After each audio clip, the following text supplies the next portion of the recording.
Hello, everybody. Hope that every one of you are doing great. Well, as you know, today we're gonna be discussing the four questions that we have about how to use songs in a teaching language classroom. So, the first question that we have is what makes music a great teaching tool? Where music has so many advantages, but I'm gonna be mentioning three that I think that are the most important in my case. Well, in the first, like the first reason that I have is that music calls people attention. If you want everyone's in the classroom attention, trust me, you play the song, they will be paying attention. Then we have that it helps us to develop um, our like speaking because we listen and we reproduce the language that we're listening, and also it helps us to increase our vocabulary. Then we have the second question, that is, which is the most difficult part on using music in the classroom? We have to um, choose the perfect song for our students. So we must know them. If we don't know our students and we choose a song because we like it, they might not like it because they might not have our age.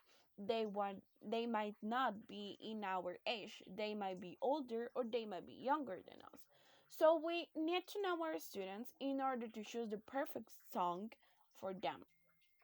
Then we have the third question that it says, what are the things that you probably need in order to get the right song for your class? Well, as I was telling you, we need to know our students, what they like, what they don't like. We need to prepare our material that we're gonna use. It might be worksheets, might be your speaker, might be your computer, might be your cell phone, the audio, like the song that you're gonna play, a video where you're showing them the lyrics.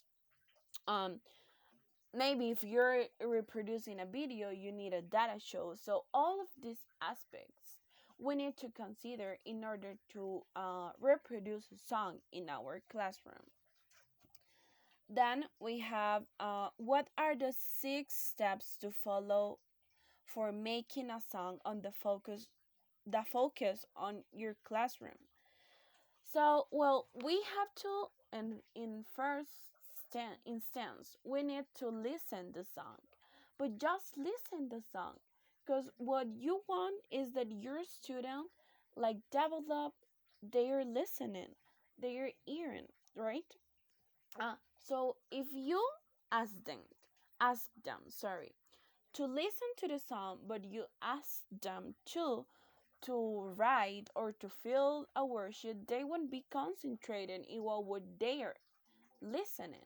They will be concentrating, or they will be concentrated in what word they need to write in order to feel like what you gave to them. So you're not giving them anything, and you might ask them to close their eyes in order to concentrate the most. So then the second one is that we must um ask questions about the title of the song, about the song in itself, and they might be like guessing what's the song about. I really remember a class where one of my teachers were asking. He was asking us, uh, do you think the writer is heartbroken, or that he was arguing with his girlfriend? So we started laughing because he was like, "You think that?" Or that he was separating from someone and other one. So that was like was funny trying to guess what was the song about. or why did they wrote the song. Then we have listened to the song again, but this time with lyrics, as I was like telling you in the um questions before, that if we're gonna play a video, they might see like in the board and reproducing the song with the lyrics. That really helps because you're listening, but you're also like watching what how is the word being written, how do you write the song, like the word, but you're also like you are making an union or a similarity between them, within a connection between them. So you say, for example, if you're listening to, I don't know, a song of Adele, like Someone Like You or Hello, so you say hello, you write it like Hello, but you don't really like ayo, you read it like he, that the H sounds like but the double L, it's like the double L doesn't sound like in Spanish like yo, it sounds like l, l. So hello. So that might help them. Then we're going to concentrate in the part of the grammar that we are like trying to share with them. I remember once a class that I was in, and the teacher was reproducing a song that it was like, I think that it was to get a good vibes. It's a song of Sam Smith. So it says, you must think that I'm stupid, you must think that I'm a fool, you must think that I'm new to this, and you were, it was like showing us the grammar part that she wanted to show to us. So it was very nice. It was a very nice song, and it was a very nice um like activity, because we really remembered how and when we needed to use must.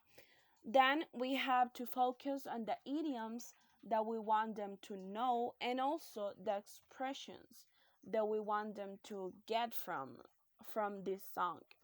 So we're like showing them um, things that are not, that don't make that much sense, but how and what does that phrase mean in the song.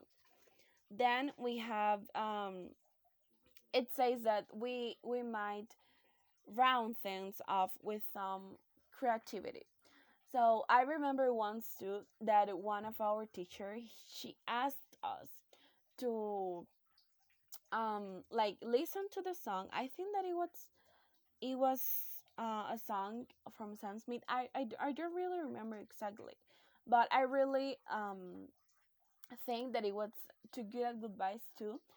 But it was like you were guessing, like you were creating um, sentences in your mind, but with the rhythm of the song. So it was very funny.